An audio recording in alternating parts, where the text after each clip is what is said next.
Hello mga beshi, magluluto po tayo ng palabok, overload my version.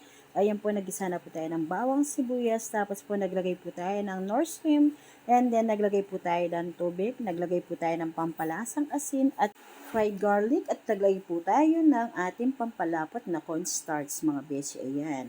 Pwede rin po siyang giniling na bigas mga beshi. Tapos menekos-mekos po natin, ayan, naglagay pa po tayo ulit ng fried garlic mga beshi para malasang malasa yung ating palabok overload my version. Kung napansin nyo po mga beshi, hindi na po ako gumamit ng giniling kasi po gumagamit po tayo ng lechon kawali overload. Ginagamit po natin yan.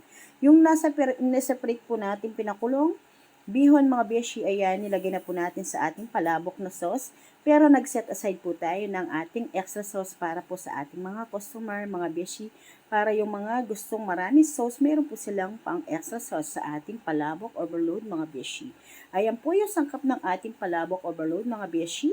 Meron po tayong lechong kawali, itlog, meron po tayong fried garlic, meron po tayong dahon ng sibuyas at kalamansi.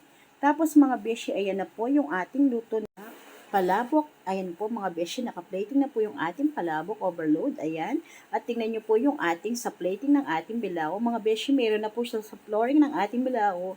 Meron pa po sa toppings ng ating bilao para po sulit na sulit yung minabayad ng ating mga suki. Yung pinagpaguran po nilang pera, hindi po siya nasasayang dahil po sinusulit po natin, dinadamihan po natin ng sahog at hindi po natin yan tinitipid mga beshi ko. Ay na po si Atad Patrol Rider mga beshi ko.